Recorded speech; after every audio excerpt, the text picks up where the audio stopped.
세상의 모든 지식 언더스탠딩. 네, 여러분들 기다리시는 최부심의 최상욱 대표님 모셔보겠습니다. 어서 오십시오. 어서 오세요. 안녕하세요. 최상욱입니다. 네. 네, 야당 대표 입장. 아니 뭐 시작하자마자 게스트를 소개하는데 뭐 넛지를 걸어가지고 프레임을 짜시다니 뭐 정치인이 다 되셨습니까? 아니 뭐 정치인인 줄 알았네 나는 그 저를 소개할 때 그냥 어느 채널에 누구다 이러면 되는데 그렇지 않습니까? 와 저 깜짝 저도 놀랐습니다. 약간의 그 네. 경계심이 느껴졌습니다. 네, 약간. 뭐 갑자기 프레임을 벌써 딱 걸어가지고 느껴졌어요? 그리고 그 프레임을 얘기하셨으니까 제가 드리고 싶은 얘기가 있는데 말이죠. 네. 2013년, 14년, 뭐 소위 15, 16, 17, 18년 그 기간에 한국 부동산 장기 침체론, 일본화론, 네. 그리고 장기 하락론이 대세일 때 예. 그때 제가 레포트 14년 9일대 책 보고 쓰고 4일대 책 보고 쓰고 또 724 보고 쓰고 15년에 있었던 주임사 정책이랑 여러 정책들 묶어가지고 15년 8월에는 입주 폭탄 2015년에 분양이 늘어서 2018년에 입주 폭탄 온다고 했거든요. 예. 지금의 정반대 상황입니다. 어허. 지금 분양이 감소해서 3년 후에 공급 충격이 온다고 공급 너무 축소 충격이 온다고 했던 그 상황에서 막 보고서를 내면서 그때 제가 받았던 별명이 뭐냐면은 상승 세력의 앞잡이. 뭐 아이디어 뱅크와 그 논리적 기반을 제공한 그러니까 고전의 그 주택 가격 상승을 얘기하셨던 분들은 데이터를 보시면서 하시기보다는 시장 지금 이제 아까 이 프로님 얘기하셨던 것처럼 지금 막 기세가 막 약간 뭔가 필드 중심의 말씀을 하셨는데 그 제가 그 논리 구조를 하나 짜가지고 그거를 좀 시장에 쫙 뿌렸거든요. 예. 그 뿌린 논리 구조에 1번 이제 전수 제자였는데 1번 제자? 네, 이진우 님이 한 16, 17년쯤에 송경제를 통해 가지고 이제 그 사석에서 끝나고도 막 그 전수를 받으셨는데 네.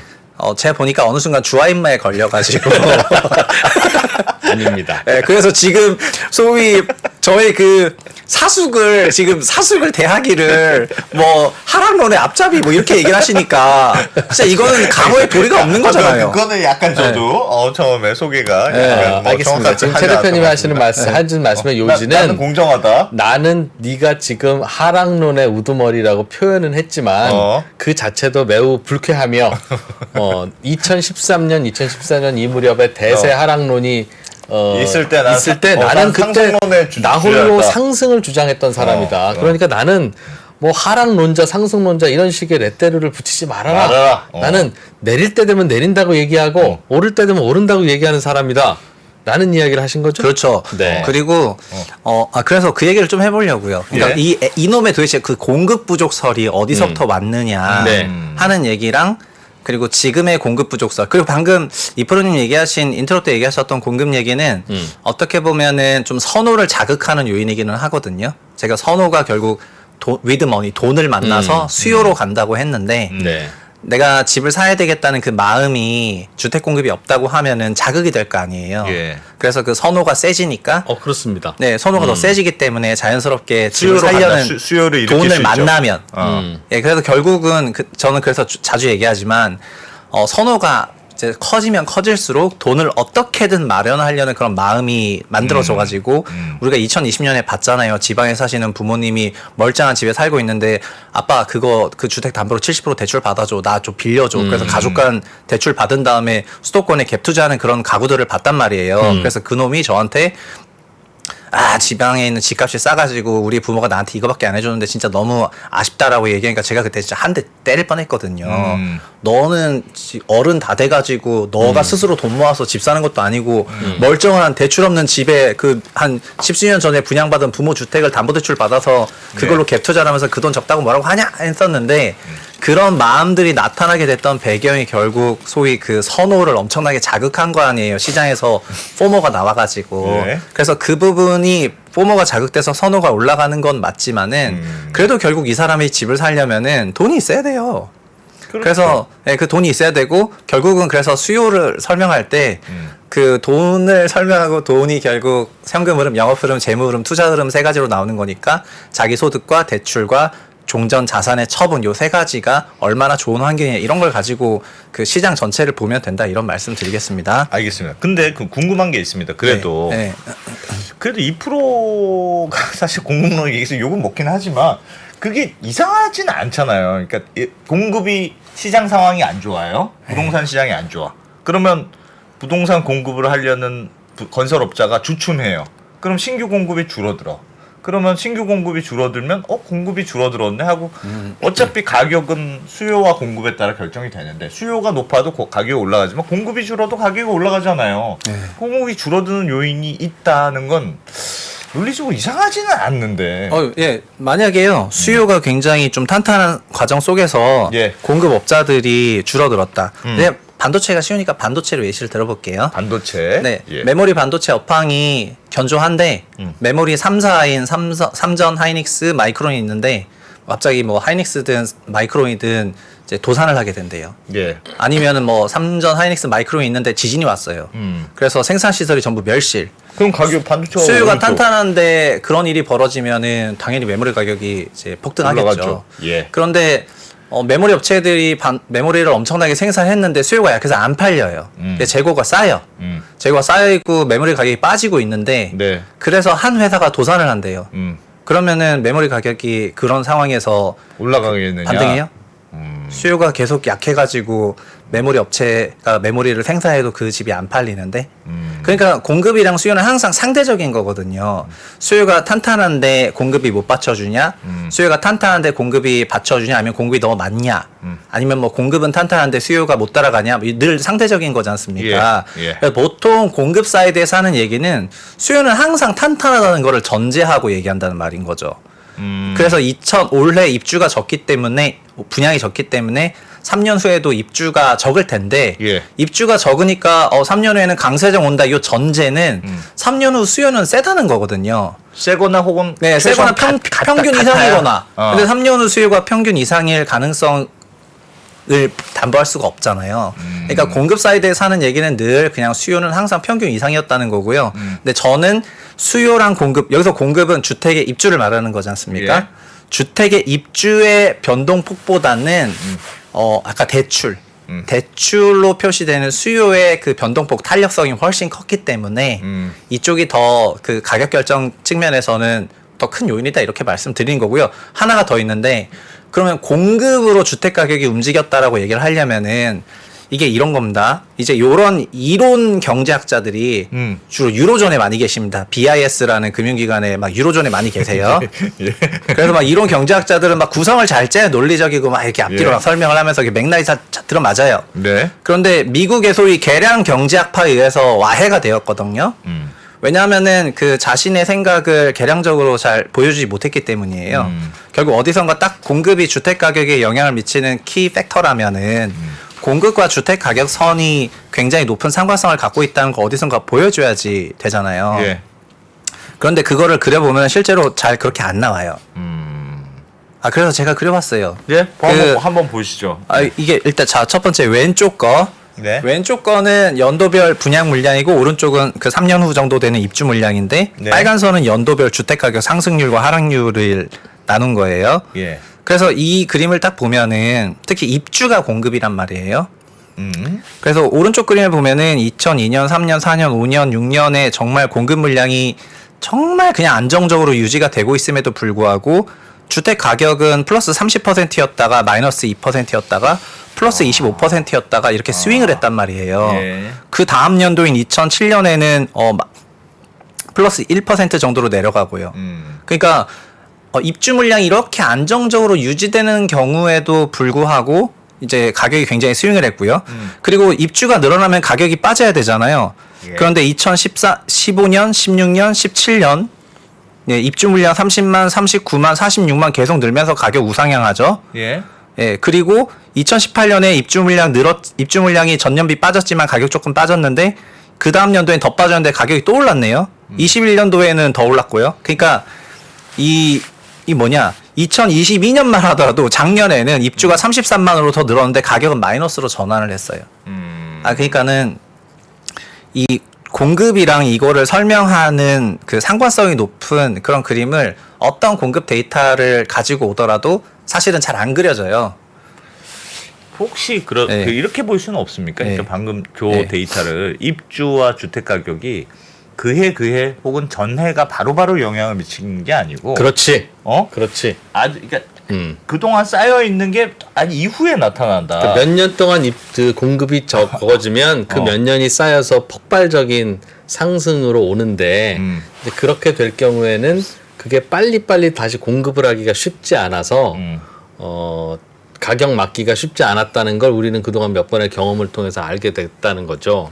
그러니까 예를 좋았어요. 들면 아까 좋아. 전에 그 네. 그림에서도 한번 네. 보여주시면 다시 네. 표를 한번 보여주시면 저렇게 2011년, 2012년까지 쭉 줄어든 게 이후에 어쨌든 오르락 내리락은 했지만 올라가는데 그리고 영향을 미친 거 아닌가? 저게 혹시 어디에 입주 물량이고 어디에 분양 물량이에요? 전국입니까? 네, 전국이요. 경기도입니까? 전국. 서울입니까? 전국이요, 전국. 그러니까 항상 공급 갖고 계시는 분들은 다들 서울에 집을 갖고 싶어하고 부산 사는 분도 언젠가는 서울의 집에 투자하고 싶어하는 게 우리 부동산의 투자 심리인데 항상 공급이 모자라요 이런 얘기하면 항상 전국 입주나 수도권 갖고 오세요 하면 경기도 거 갖고 와요. 아, 서울 게 서울 거 서울이 갖고 오라고요. 문제다. 서울 거. 서울이. 아니, 그리고 자 너무 흥분하지 아니. 그리고 일단 얘기해 보시 그리고 흥분을 가라앉히고 답변을 네, 드리겠습니다. 공급이 얼마나 중요하냐면 네. 우리나라의 아파트 가격을 보면 어느 해에는 조금 오르고 어느 해는 조금 내리긴 하죠. 네. 그러나 대체로는 우상향합니다. 그건 아실 거예요. 그런데 그동안 우리나라 아파트 역사에서 가격이 크게 떨어졌었을 때가 3번 있었는데 네. 그 중에 2번은 글로벌 금융위기 외환위기. 그건 어쩔 수 없죠. 어쩔 수 없고. 짧은 충격이었으니까 바로 리바운드를 하든 안 하든 그건 충격이고 또 하나 떨어졌을 때가 1990년대 초에 전국에 주택 200만 호 짓겠다고 하고 200만 호보다 더 많이 지었던 그때 그 공급으로 주택 가격 잡았던 거 이외에는 그 뭐 무슨 세제에 무슨 종부세에 무슨 이자에 뭘 갖고 왔어도 안 잡힌다. 그 이후에 계속 조금 잡히는 듯 하다가 올리고 잡히는 듯 하다가 올리고 그렇잖아요. 그 세금이라는 게 영원히 갑니까? 이자율이라고 하는 게 영원히 갑니까? 아니요, 저는 그 수요를 말한 거잖아요. 네. 자, 보세요. 자, 이제 다른 그림 볼게요. 자, 다른 그림 볼게요. 그건 그럼 아까 공급이랑 그러니까 공급이랑 주택 가격 그 연간 변화율 선을 그렸을 때 하고 네. 이거는 이제 가계대출 연도별 가계대출인데 연도별 가계대출이랑 주택 가격 연도별 변환율을 보였을 때 하고 그 대출 높았을 때 상승률 높고 낮았을 때 내려가고 또 줄었을 때 마이너스 증가하면 올라가고 더 증가하면 올라가요. 내려가면 내려가고요. 내려가면 또 내려가고 내려가면 내려가요. 예. 그리고 이게 지금 요 구간에는 이제 여기 45조 있지만 일부 상승했지만 요 구간에 마이너스였고요. 그리고 이때 55조 64조 늘면서 살짝 반등, 113조 늘면서 플러스로 반전, 예. 132조 그리고 요 2018년에는 요때 상승이 있었지만 2018년 내려갔죠. 대출 감소하니까. 코로나 2년 동안 대출 증가하면서 가격이 상승했고 예. 작년 마이너스 빠지면서 마이너스 내려갔어요. 예. 그래서 코렐레이션이 되게 높아요. 그러니까 똑같은 설명력 떨어지는 전국을 가지고 설명을 하더라도 그리고 냉정하게 말해서 대출 받지 않습니까? 말씀하셨던 서울 수도권이 더 많이 받습니다. 왜냐하면 서울 수도권의 기본적인 주택 가격이랑 주택 양이 많아서 예. 그래서 이 대출 데이터도 사실은 서울 수도권 기반의 주택 시장을 보셔도 무방한데 근데 공급은 이런 선이 안 나온다는 거예요. 그러니까 공급으로는 이런 주택 가격이랑 상관성이 높다는 거를 그 그래프가 잘 안 나와요. 그러니까 컨셉상에 존재한다는 겁니다. 근데 그 컨셉이 나쁘다, 틀렸다 이런 게 아니라 소위 그 컨셉이 설득력을 가지려면은 예. 실제 그게 그렇게 되고 있다는 거를 보여줘야 되는 게 키팩터. 제 얘기는 공급은 마이너한 키팩터라는 거예요. 그러니까 삼성전자로 따지면은 메모리 반도체 가격이 주가의 키팩터예요. 예. 근데 모바일 업황도 영향을 줘요. 미세하게. 그 정도라는 겁니다. 마이너한 키팩터. 네. 그래서 가격 결정 요인이 아닌 건 아니지만 대세일 수가 없는 거죠. 이쪽에서 이제 크게 변한다 하더라도 가격이 크게 안 변하기 때문에. 질문이 하나 있습니다. 질문해도 됩니까? 네. 대표님. 너무 저만 편들지 마세요. 네. 아니 저는 혼자 충분히 싸울 수 있어요. 아니 근데 여기는 중화에만 걸렸고 그 귀를 다 막아놓기 때문에 그 배움의 자세가 없고 시작하자마자 넛질 걸었는데 저는 지금 이진우 프로 그 설득할 생각이 없습니다. 일단 안 프로라도 그 오염이 되지 말아야 되니까 안 프로라도 지켜야 되겠다는 생각으로 나온 거죠. 이제 궁금한 게 있습니다. 그 아까 표에 그러니까 저 표를 방금 보여주신 표를 보면 대출 가격과 주택 가격이 매우 상하기가 높은 건 알겠습니다. 매우 높습니다. 매우 네. 높은데 저거는 그러니까 한번 이렇게 약간 의심해서 생각해 보면 대출이 느는다는 건 그냥 가격 사람들이 집을 많이 산다는 뜻이고. 뜻이랑 같잖아요. 그러니까 저건 같은 얘기를 반복하는 거예요. 집값이 오른다는 건 사람이 많이 산다는 하고 거고, 있었구나. 많이 산다는 건 대출을 많이 받는다는 얘기고, 그러니까 대출을 많이 받으면 집값이 오르죠. 반대로 집값이 내린다는 건 사람들이 안 산다는 거고, 안 사니까 대출을 적게 받고, 그러니까 대출과 가격은 당연히 코릴레이션만 있는 게 아니라 저는 exactly the same이라고 생각합니다. 그런데 so what? 그게 결국은 가격이란 얘기니까 그게 원인과 결과가 아니라 그냥 그건 한 몸인 거예요. 한 몸인 거예요. 야, 난 왜 이렇게 재밌지 오늘? 어. 저도 약간 그런 생각이 들어서 저 표를 비교해서 공급보다 이게 더 상관관 물론 당연히 상관관계가 높을 텐데 저는 혹시 사람이 그런 건 아닌가? 열심히 힘든 일을 많이 하면 밥을 많이 먹게 된다. 이 얘기를 하는 건데 이제 그게 아니다. 사람이 밥을 많이 먹는 건 음식점에 쓰는 돈에 따라서 달라지는 거다라고 답을 해주신 것 같아요. 아니요, 그런 이상한 비유 하지 마세요. 그 반도체 비유도 하셨잖아요. 최소한 반도체 비유는 공급 사이드에서 명확하게 네. 비유가 가능했는데 그 비유는 뭔가 알겠습니다. 생각을 많이 해야 되니까 네. 그건 좋지 않은 것 같습니다. 주의하겠습니다. 그리고 그러니까 첫 번째 공급부터 일단 짚고 넘어갈게요. 내가 뭔가 실마리를 잘 줬구나. 네. 네. 그러니까 제가 제기했던 얘기는 공급이 키팩터라는 입증이 그래프로 안 돼요. 네, 그러니까 설명이 안 돼요. 그건 그러니까 개념적으로 정황적으로 하니까. 설명은 되지만은 예. 그 어떤 그래프에도 공급 때문에 이게 변했다가 저희가 보통의 경우에 뭐 선행 지표를 잡고 이게 가격의 프락시다 뭘 잡고 이러면서 그 가격 전망을 할 때 그런 가격 전망을 할 때 최소한 그 가격과 동행해서 움직이는 예를 들면은 뭐 정유 업체면 유가라던가 예. 몇 가지가 있어요. 예. 그러면 그런 것들을 보면서 이렇게 이런 가격 전망을 하게 되는 건데 그런 가격 전망하는 지표를 공급이 전혀 제공해주지 못하고 있는 상태에서 소위 그 언어에 의한 논리 구조로 예. 우리가 이 모든 것을 다 관장하고 있다고 생각하는 것 자체가 되게 그게 오버한 생각이에요. 그러니까 이런 류의 생각들이 왜 깨졌는지를 제가 말씀드렸는데 네. 되게 들으면 그럴듯해 보이는 그 유로존 베이스의 경제학파들이 예. 미국 중심의 개량 경제학파들한테 전부 깨졌잖아요. 왜 입증해봐 이러니까 못했잖아요.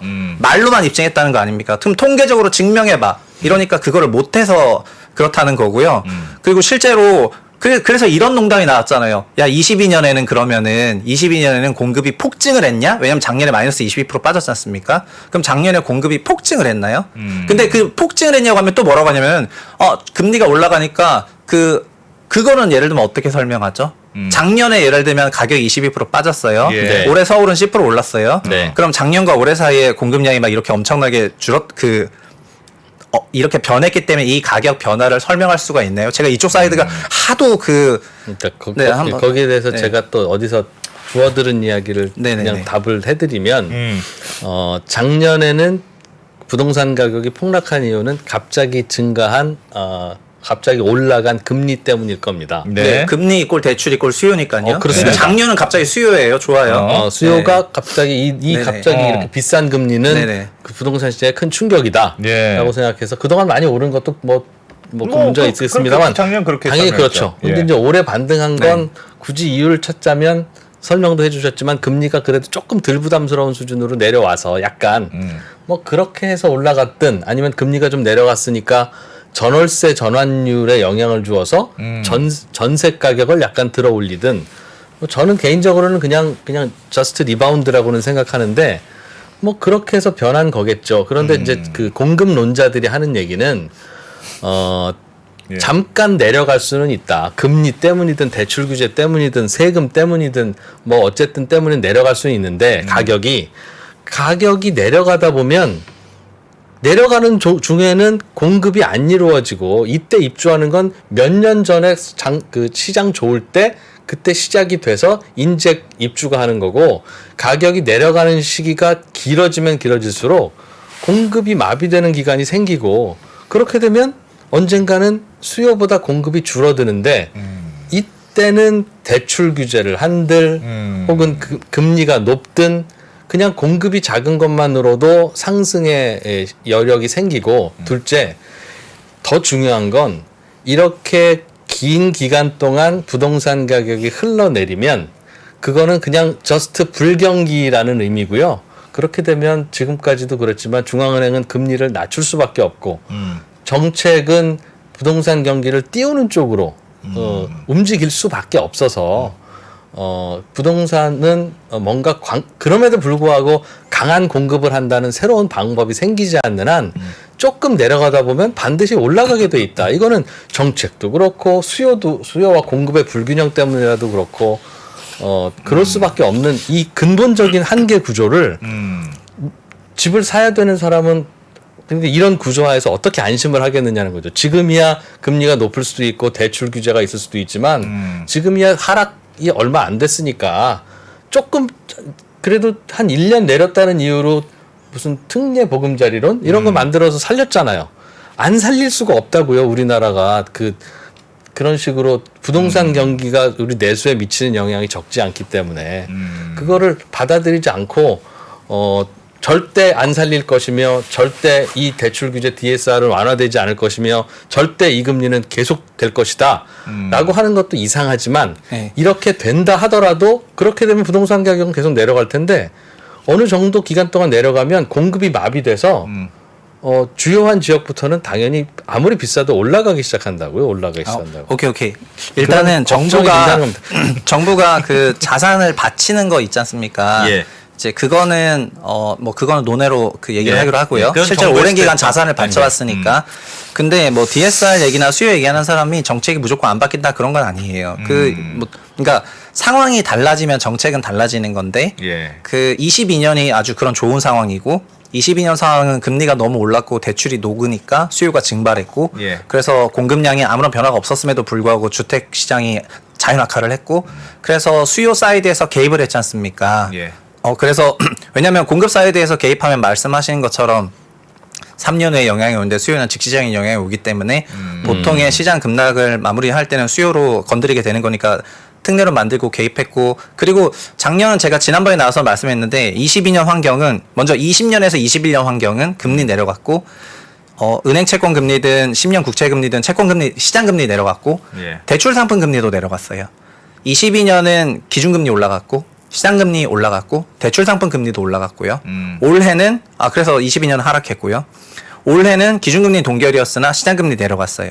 그리고 대출 상품 금리도 100bp 이상 내려갔습니다. 예. 그래서 올해는 사실은 금리 하락 국면이에요. 그래서 금리가 시중금리로만 보면. 시중금리가 저희는 대출 상품을 빌리니까 주담대랑 모기지가 내려갔고 올해 4분기 10월 정도 들어서 시장이 살짝 냉각된 이유는 시장금리 올라가고 있고 예. 대출 상품 금리 바닥에서 30-40bp 올라가고 있으니까 분위기가 살짝 냉각되고 있어요. 그래서 부동산이 거의 레버리지 금융자산화 상품이 되면서 그 금리와 대출이 미치는 영향이 너무 커져서 제가 내년 시장 전망할 때 내년에 시장 금리가 올라갈 것 같고 그다음에 상품 금리도 좀 100bp 정도 올라간다고 하면 바닥에서부터 네. 22년 같은 그런 분위기는 아니겠지만은 22년 너무 세게 올랐었고요. 그 올해는 한 100bp 내렸다면은 올해 100bp 올라간 게 내년에 또 그 내려간 게 100bp 내년에 또 올라간다고 보면은 내년은 금리 인상 국면이니까 좀 작은 22년 장 같은 그런 분위기가 날 것 같다. 이렇게 얘기했고 뭐 소위 한 자릿수 퍼센티지 하락이거나 뭐 약간 이 정도로 생각을 하고 있습니다. 근데 그 아까 입주량이 죽었을 때 그러니까 3, 4년 지나서 입주가 엄청나게 감소하면은 때려 죽여도 가격이 못 오른다고 했는데 아까 그 공급 차트 한 번만 더 보시면 예. 우리나라에서 역사상 3년간 이례적인 공급 감소가 있었던 시점이 있었어요. 그래프 예. 같이 한번 볼까요? 네, 그래프 한 번만 네. 보면은 네. 요때가 보면은 08년 글로벌 금융위기를 거치면서 분양했던 것들이 요때 입주를 하거든요. 예. 네. 22만, 18만, 20만 이렇게 3개년 동안 입주 물량이 어마어마하게 위축이 되었었는데 사실은 이때가 주택시장이 제일 약세이기도 했었어요. 예. 그러니까 이게 한 해년이 아니고 3년에 걸쳐서 한국 역사상 최저 입주 물량이 있었는데도 불구하고 주택시장이 조금 약세를 기록하였다. 이렇게 말씀을 드리겠습니다. 그리고 요 얘기를 하면은 이제 계속 티키타카를 해야 되니까 제가 한번 쭉 네네. 예. 이 알겠습니다. 공급을 왜 공급론자 사이드에서 어떤 식으로 수용을 했는지도 설명하려면은 과거부터 얘기하는 게 좋을 것 같아가지고 네. 그 얘기를 한번 하겠습니다. 그리고 저도 그 말씀드리고 싶은 게 뭐 저라고 항상 시장 전망 맞았냐 그게 아니고 어떻게 보면 가장 중요했던 2020년 시장 전망을 틀리게 되면서 거의 1년 동안 고생을 했지 않습니까? 그래서 참 꿋꿋하셨습니다. 저보다 욕 많이 먹은 건 김수현 사육속밖에 없어요. 부동산 시장에서 욕을 많이 먹는 세 명이 있는데요. 네. 말씀하신 대로 1번 김수현 교수, 네. 아, 2번 김현미 최상욱 장관. 대표, 네. 3번 2%. 아 그래요? 하여튼 저는 웬만한 분이 나가서 뭐 욕 먹었다 그러면은 속으로 인정 안 하는 경향이 있는데 그 체계적인 설명을 곧 들을 텐데 듣기 네, 전에 네. 2013년, 2014년 때 그때 반짝반짝하던 저는 그 최상욱 애널리스트를 아직도 잊을 수가 없습니다. 그리고 저는 뭘 뿌듯하게 생각하냐면 예. 아무도 그 사람의 주장에 별로 관심이 없을 때 제가 그 리포트를 발굴하고 제가 그 책을 발굴해서 세상에 데뷔시킨 사람입니다. 근데 그때 그 당시에 아마 그때는 가격이 좀 올라갈 것 같아요. 라는 네. 전망이었죠. 예. 그 당시에 가격이 올라갈 것 같다고 전망했던 그 논리가 뭐였어요? 요약하자면? 그걸 지금 말씀드리려고요. 네. 그거를 말씀드리고 잘 그다음 들어보겠습니다. 왜 제가 요즘에 전망을 좀 바꿨는지도 같이 연결해서 네, 말씀드려볼게요. 네. 화면 보면서 얘기를 하겠습니다. 일단 박근혜 정부 취임 전에 2012년도에 그 KDI에서 주택 가격을 결정하는 이 모형을 한번 완성을 한 적이 있습니다. 예. 주택 가격 그러니까 키팩터가 3개 정도 되는 것 같다. 그 중에 뭐냐면 하나가 한국 GDP다. 이게 우리나라 성장률인데 이거는 좀 직관적으로 이해는 되실 거예요. 왜냐하면은 98년에 GDP 마이너스 그렇습니다. 갔을 때 마이너스였고 2008년에도 비슷했고 이러니까 평소에는 근데 이게 좀 상수처럼 작동을 하고 크게 마이너스 갔을 때는 자산 가격에 거의 곧바로 영향을 주기 때문에 네. 평소 때는 큰 의미는 없지만 위기 때나 이런 초호황 때는 되게 영향을 주는 그런 지표 정도가 되겠습니다. GDP 같은 경우에는요. 예. 그리고 이 GDP가 플러스라는 이유로 우리나라 자산 가격은 특히 부동산 가격은 근본적으로는 우상향하는 그 특성을 갖게 되겠습니다. 예. 왜냐하면 어쨌든 결국 성장을 하니까. 네, 성장을 하기 때문에 결국 설령 20년 가격에 물려 있다 하더라도요. 부동산 같은 경우에는 그게 뭐 몇 년이든 계속 보유하고 있다 보면 명목으로 도달하고요. 예. 이걸 가장 잘 보여준 게 일본이기 때문에 일본 30년 만에 도달했지 않습니까? 그래서 어쨌든 계속 갖고 있으면 명목에 도달을 한다. 왜냐하면 플러스 성장을 한다면 그렇게 예. 말씀드리겠습니다. 두 번째가 바로 여기 대출이 있는데 이 유동성 환경이라고 하는 주택 대출이 주택 가격에 바로 영향을 줘요. 예. 근데 이 주택 대출이라는 거는 금리도 있고 제도도 있잖아요. LTV가 어떻고 뭐가 어떻고 한 게 있기 때문에 대출 자체가 영향을 좀 주고요. 그리고 하나가 더 있는데 이 우리나라에는 주택 재고량도 있고 그다음에 주택 건설량도 있어요. 신규 주택 분양 및 착공, 예. 준공. 그리고 주택 재고량이 있거든요. 그래서 아까 이프로님 얘기하셨을 때 그 90년대에 주택 건설을 단기간에 많이 했더니 주택 가격이 조금 잡혔던 거는 그때는 주택 재고량이 아파트가 500만 채 미만이었는데 500만 채 미만인 상태에서 단기간에 200만 채가 건설되니까 재고 증가율이 40%가 됐던 거예요. 네. 그래서 말 그대로 폭발적인 재고 증가가 있었고 그게 공급 과잉으로 받아들여지면서 주택 가격이 조금 잡혔습니다. 근데 요즘의 공급이 거꾸로 말하면 요즘의 공급이 그 키 요인이 아니게 된 이유 중에 하나는 현재 우리나라의 주택은 2,200만 채 그리고 아파트만 1,400만 채 넘잖아요. 예. 아파트 1,400만 채 넘는데 30만 호라고 해봐야 2.3%밖에 안 되거든요. 그러니까 재고 증가율이 뭐 2%대 초중반밖에 안 되다 보니까 그 전체 재고에 주는 임팩이 점점 감소하고 그리고 오히려 기존 주택 시장에 주는 대출 제도 이런 것들이 더 많은 영향을 줄 수밖에 없는 거예요. 왜냐하면 시장 지표 데이터를 잡아야 되는데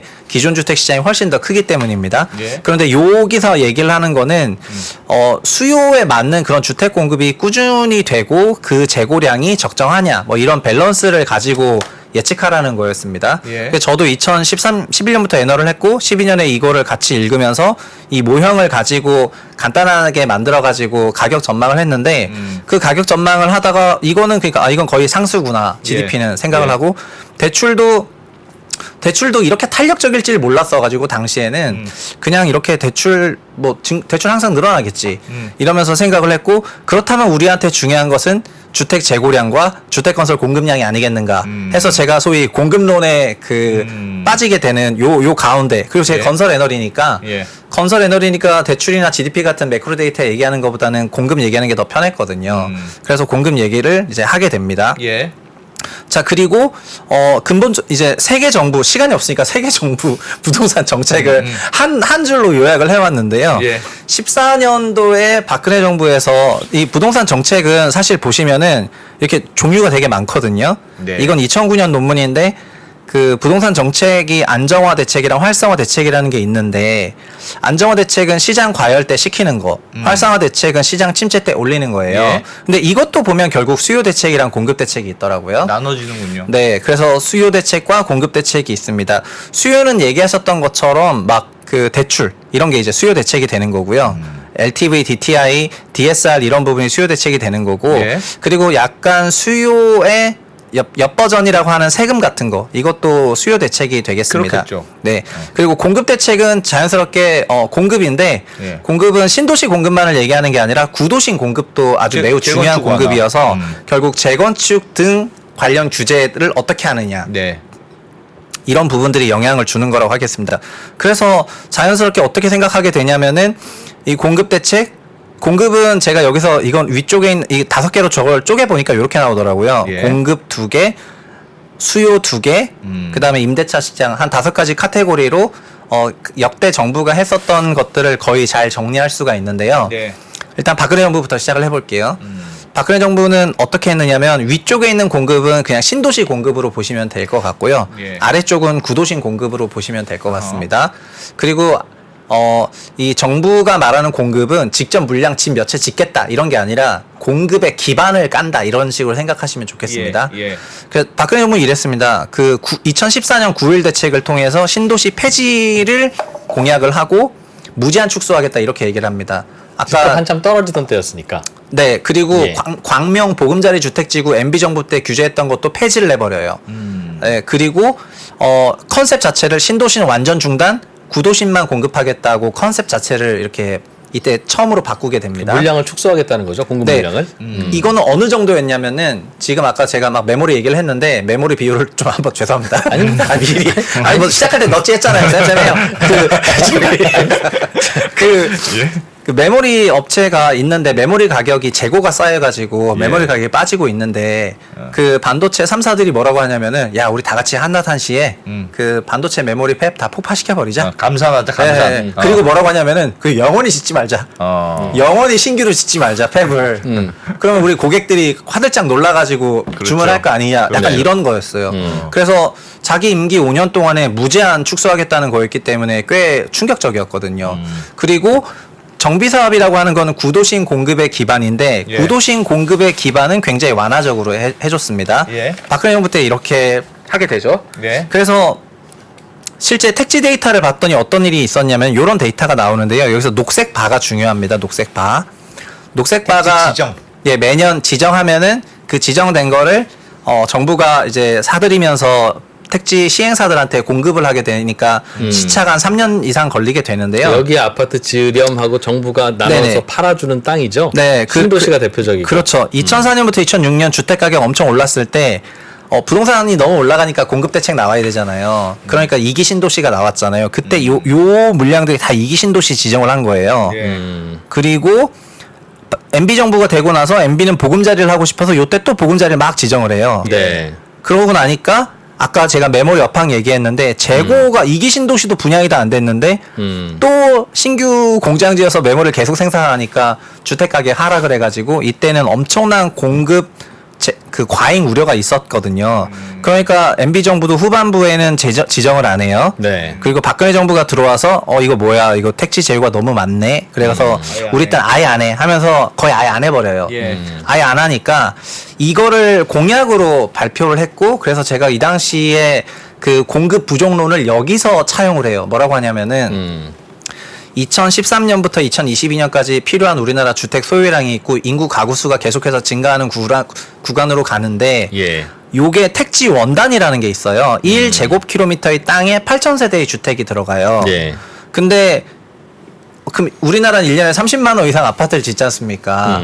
그러면 상식적으로 따져도 그 구도심 반, 신도시 반반 이렇게 하더라도 30만 호를 8천으로 나누면은 8432 한 40제곱킬로미터 정도가 필요하잖아요. 택지가. 네, 40제곱킬로미터 필요가 필요하고 구도시랑 신도시 반반 나눠도 신도시에서 한 20은 깔아줘야 되거든요.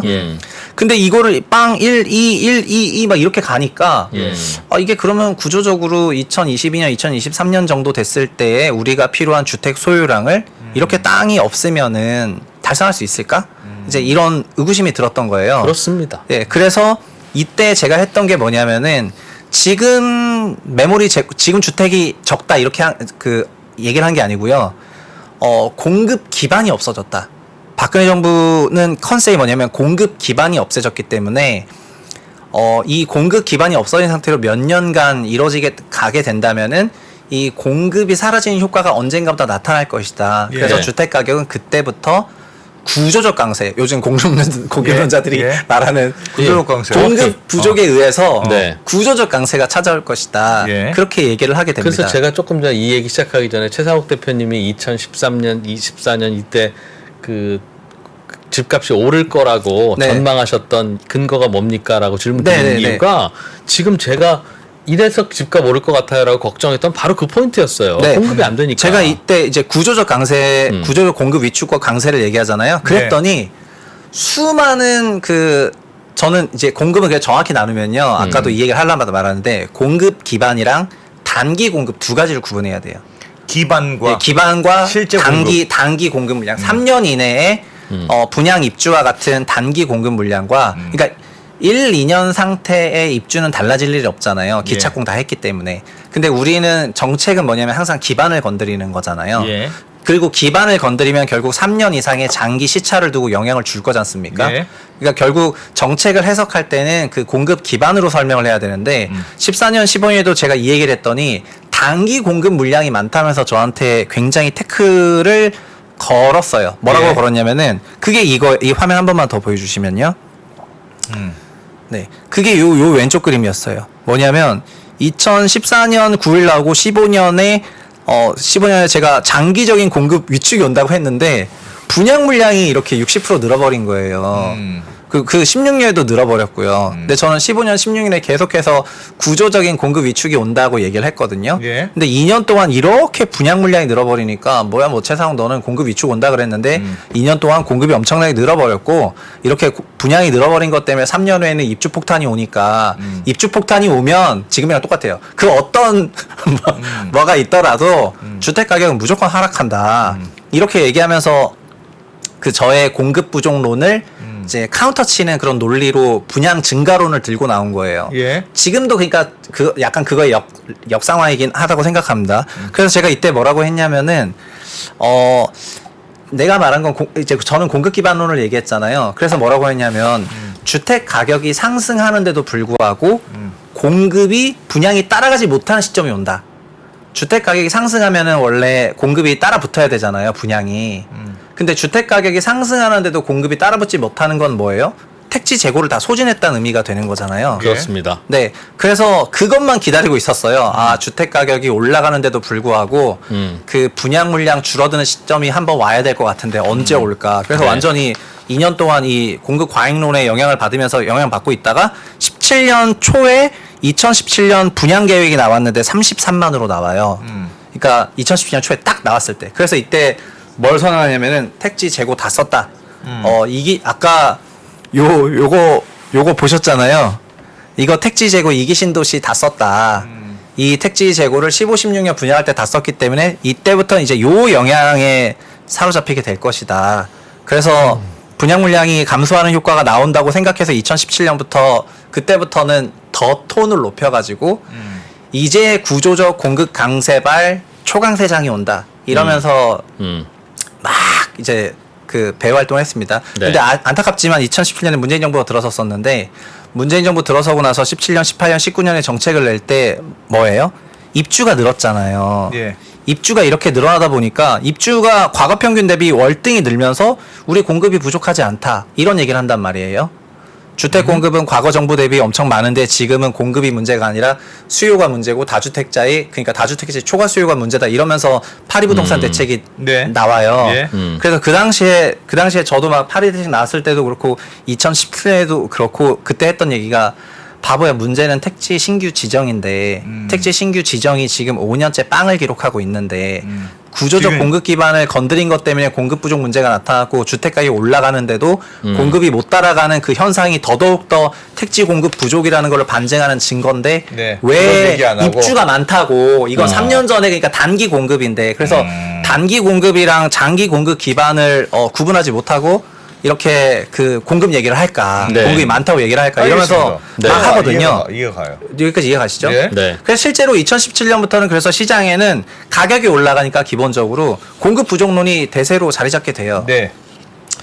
그리고 근데- 저는 근데 언제 전환을 했냐 공급 부족론에서부터 언제 전환했냐면은 정책으로 설명하면 요거예요. 3기 신도시를 확대한 게 문재인 정부가 2018년 9월 달.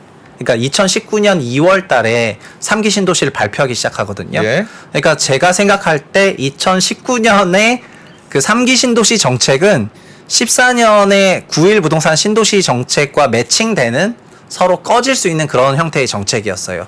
그러니까 2014년에는 택지를 완전히 없애겠다는 정책을 썼는데 네. 19년부터는 다시 택지를 늘리고 신규 택지를 지정하고 다시 되돌렸다. 신도시를 다시 삼기 신도시 짓겠다고 짓기로 했기 했으니까. 때문에 우리나라 역사에서 수십 년간 있었던 역사에서 5년 동안 구조적인 택지 위축 현상은 이걸로 끝났다. 해서 저도 이때 공급 부족으로 주택가격이 올라간다고 전망했기 때문에 네. 저는 이때 어떤 실수를 저질렀냐면은 이제 공급 부족 시대는 더 이상 오지 않는다.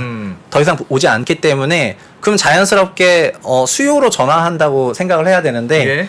이때는 저는 수요를 대출을 보려고 하기보다는 가장 변화가 많았던 세금. 이제 세금이 구조적인 수요 위축으로 이어진다고 생각해서 2019년 시장 전망을 할 때는 이제 세금 때문에 주택 수요가 올라오지 못한다라고 얘기를 하게 되죠. 사실은 세금 무관 그냥 대출량만 봤어도 이제 했을 건데요. 그래서 예. 그래서 하게 됩니다. 그래서 2020년에 여기 3%에서 저하고 이광수 애널이랑 이상우 애널 3명 불러가지고 막 삼자 배틀 붙었지 않습니까? 예, 예. 그래서 삼자 배틀 붙었는데 두 분은 양쪽을 대변하는 이제 이렇게 얘기했고 저는 뭔가 극중주의처럼 얘기했는지 하여튼 그 뇌리에서 완전 잊혀지면서 1년간을 거의 완전 야인 생활을 했잖아요. 2020년에 네. 책임지세요. 하여튼 완전 야인 생활을 하고 근데 20년 하반기에 20년 5월에 제가 그 사직서를 내고 9월에 퇴사를 했는데 예. 20년 하반기에 데이터를 보니까 뭐가 나왔어요? 이런 데이터가 나온 거예요. 그러니까 대출 데이터랑 그 가격이 완전 연동되는 이제 이게 월간 주택가격 상승률인데 이게 월간 대출액이고요. 이 대출이 마이너스로 내려가니까 여기가 이제 마이너스 이런 데이터를 나오고 나서 내가 그냥 대출이 주택 수요의 원천인데 왜 대출을 안 봐가지고 그 2020년 시장 전망할 때 틀렸을까? 그래서 21년에 그 이제 크게 사과 한번 하고 여기 나와서 또 막 혼나고 이진우 프로가 막 공급 주화인마에 빠져서 계속 공급 얘기를 하는데 예, 맞습니다. 이프로님 말이 다 맞습니다. 이러면서 소위 이제 하고 나서 그 다음에 모형을 갈아엎었죠. 갈아엎은 다음에 작년 말에 대출과 금리 기반의 모델을 간단히 만들어가지고 이제는 대출 보시면 된다 이렇게 얘기를 하면서 한 겁니다. 그러면 그리고 예. 여기까지가 전반적인 경과 조치였고요. 예. 윤석열 정부 시대 들어서의 부동산 정책은 신도시 승계를 하는 거죠. 예. 신도시 승계를 해요. 그 다음에 구도심 정비사 완화도 큰 틀에서는 승계를 해요. 예. 그래서 정책적으로는 승계가 되어 있어요. 다만 여기서 한마디만 드릴게요. 지금 왜 공급 부족설이 다시 나오느냐? 정책적으로는 신도시를 승계하고 신도시 개발을 하고 있는데요. 8월부터 그 3기 신도시가 너무 딜레이가 되고 있다. 3기 신도시가 진행이 잘 안 된다. 택지 보상 잘 안 된다. 그래서 3기 신도시 진짜 하려는 게 맞냐? 이런 얘기들이 막 시장에 들리기 시작해요. 현 정부가 그 3기 신도시 하겠다고 했으면 그걸 열심히 하는 게 맞는데 지금 너무 안 한다. 30만 호 중에서 15,000호밖에 사전 청약 안 했다. 이러면서 그러니까 정책 컨셉은 공급 확대인데 예. 그 실질은 근데 왜 진도가 안 나가고 있죠? 3기 신도시. 지금 뭐 국토부뿐만 아니라 많은 부처가 일 안 하고 있지 않습니까? 네. 3기 신도시를 하려면 정부가 일을 해야 됩니까? 그렇죠. 아니면 정부가 보상해 줘야 되니까요. 아, 네네. 그 아. 토지를 사지도 않았어요 아직? 토지 보상이 네. 1차에 발표했던 5개 신도시는 보상 절차가 거의 끝나고 이제 보상을 열심히 하고 있죠. 예. 근데 3기 신도시는 2기도 발표됐고 그러니까 세 번에 걸쳐서 대형 신도시가 발표가 되거든요. 그래서 그 세 번에 특히 광명이 진짜 문제인데 14년에 보금자리 주택 지구를 박근혜 정부가 폐지를 하고 나서 이게 다시 부활해서 9년 만에 3기 신도시 3번 지구로 딱 한 번 더 재지정되거든요. 그래서 광명에 그 토지 보상 같은 게 있어야 되는데 그게 너무 딜레이 되다 보니까 소위 광명 부동산을 투자한 부동산 커뮤니티를 중심으로 예. 3기 신도시 토지 보상이 너무 늦다 등등 어쩌다 막 이런 민원성 발언들이 나오기 시작을 했고 그게 약간 바이럴이 되면서 3기 신도시가 너무 늦어진다고 한 것 같습니다. 근데 종합적으로 보면은 진도가 느린 건 사실이죠.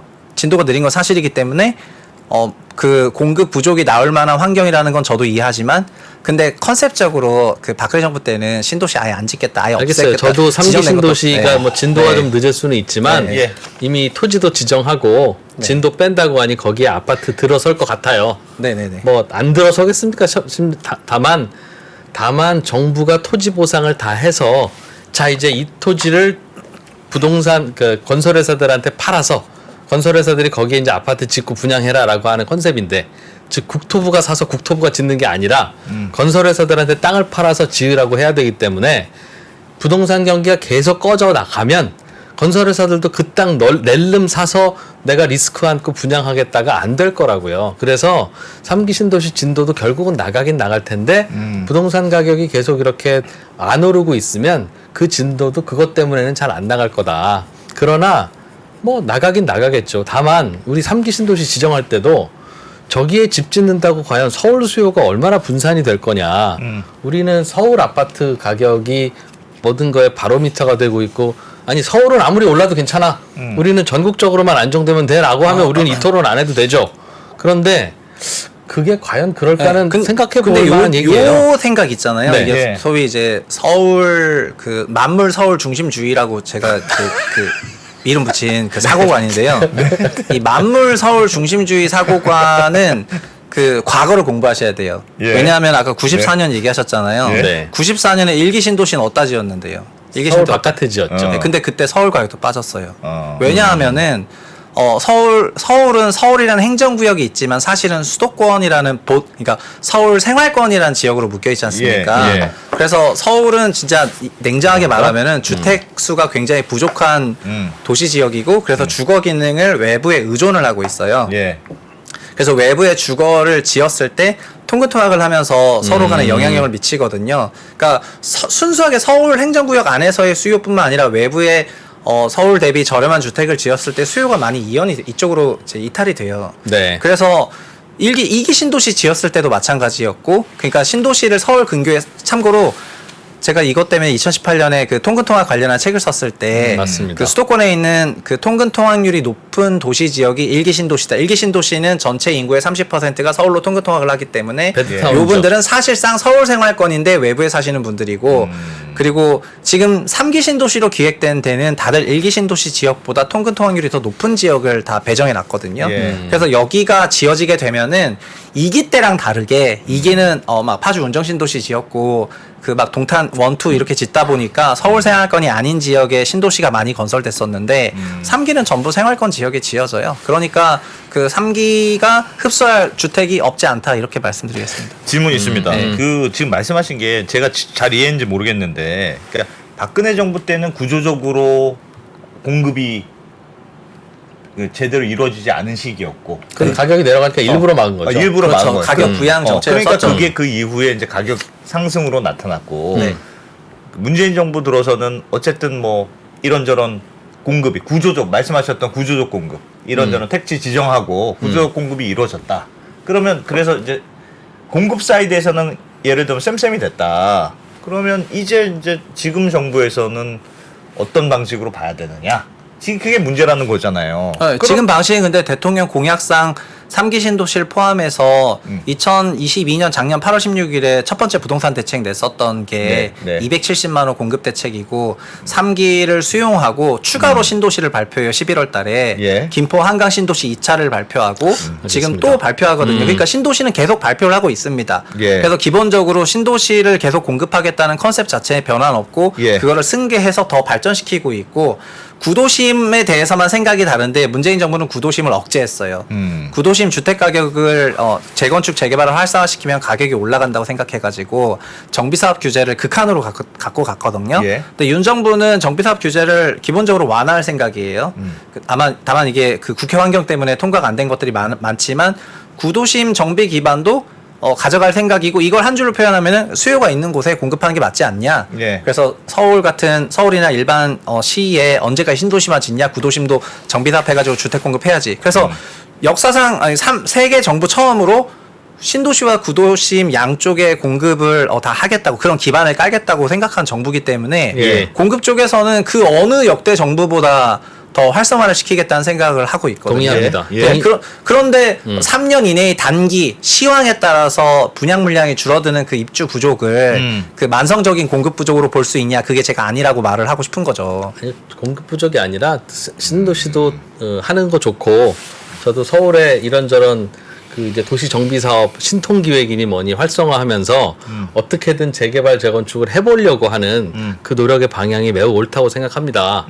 그렇게 해서 당연히 진도가 나갈 거고 그래야 공급이 되니까요.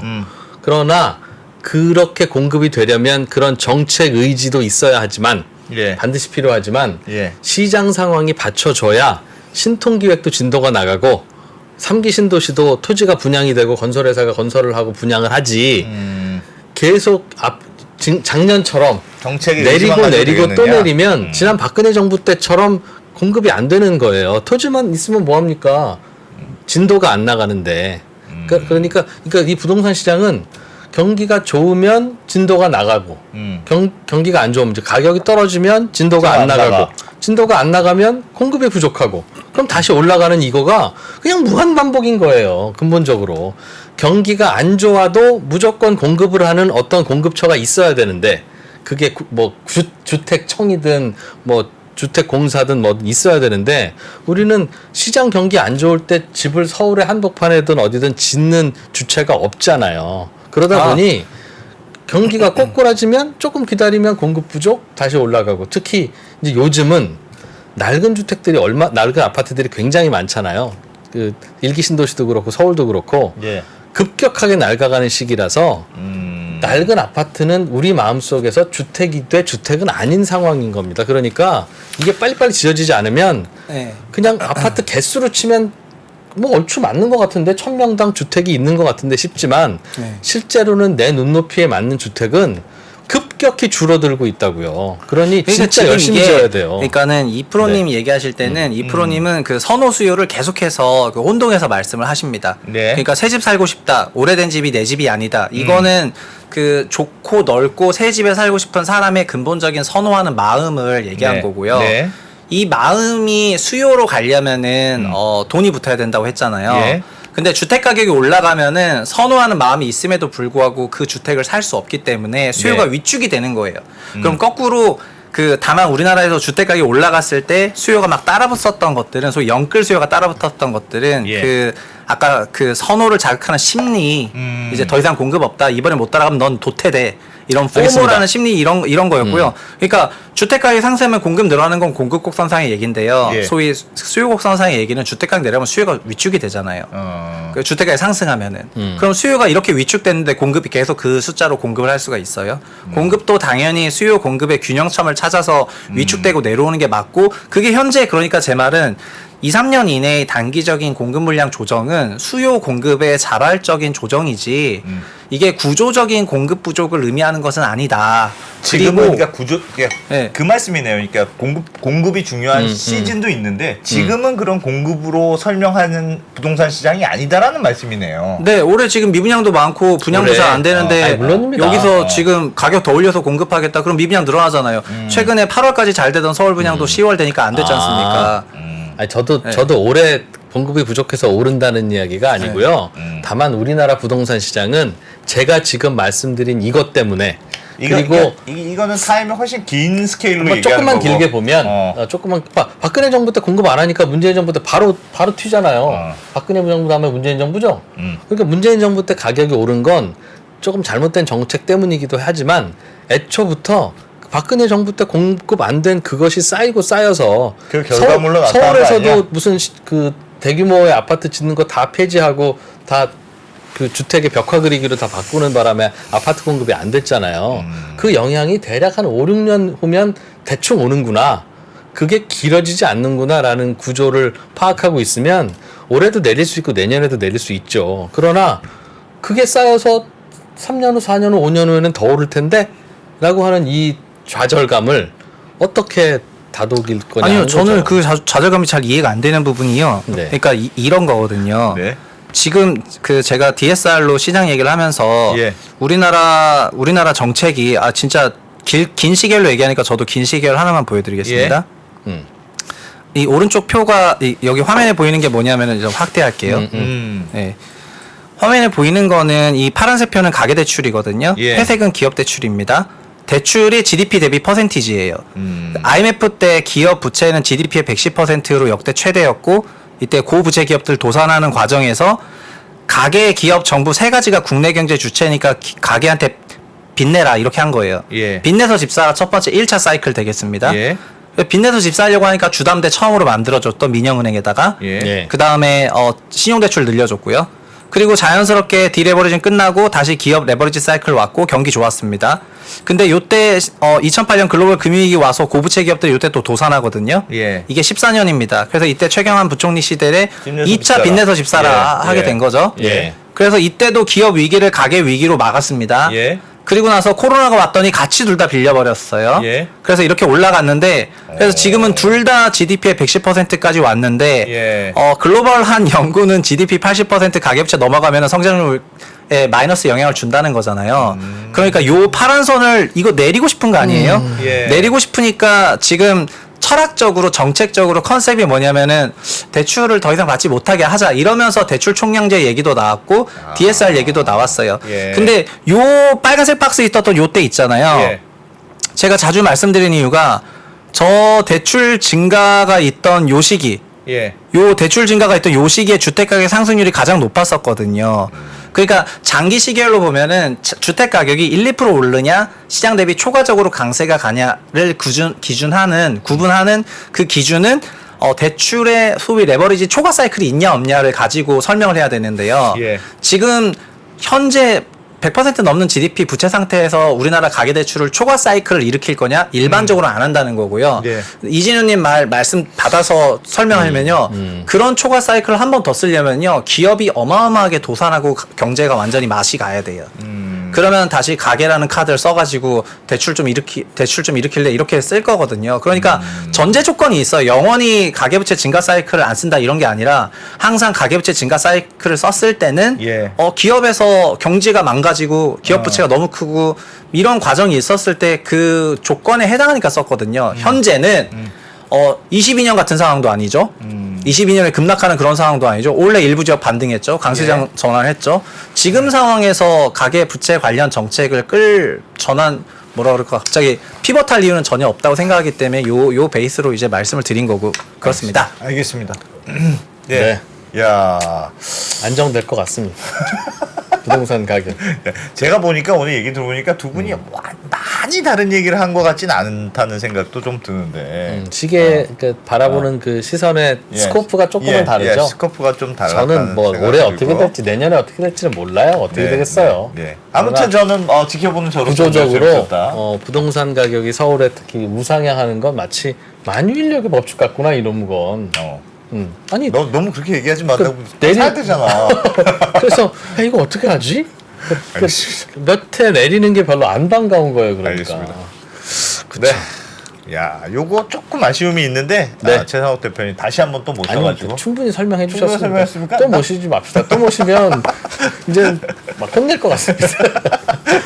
농담이고요. 예, 또 최상욱 대표님 언제나 오늘 준비해 오신 내용 중에 또 예. 뒷부분 못하는 부분은 언제든지 또 모셔서 모셔가지고 우리 언제든지요? 그러니까 네. 맞아 다음 주에 부동산 어떻게 될지 이거 하지 말고 오늘처럼 뭔가 좀 근본적으로 바닥에 흐르는 그런 그 도도한 기조의 이야기를 어디서 듣겠습니까? 최상욱 작가님 채부심. 아니면 네. 채부심에서 채부심에 가면 좀 있답니다. 하락론의 그 진원지 네. 유튜브 여기서 채부심의 최상욱 대표님 들어보시면 또 속 깊은 이야기 들으실 수 있답니다. 고맙습니다. 예. 최상욱 대표님 고맙습니다. 네, 감사합니다. 네. 저희도 바로 시간이 좀 넘었네요. 물러가겠습니다.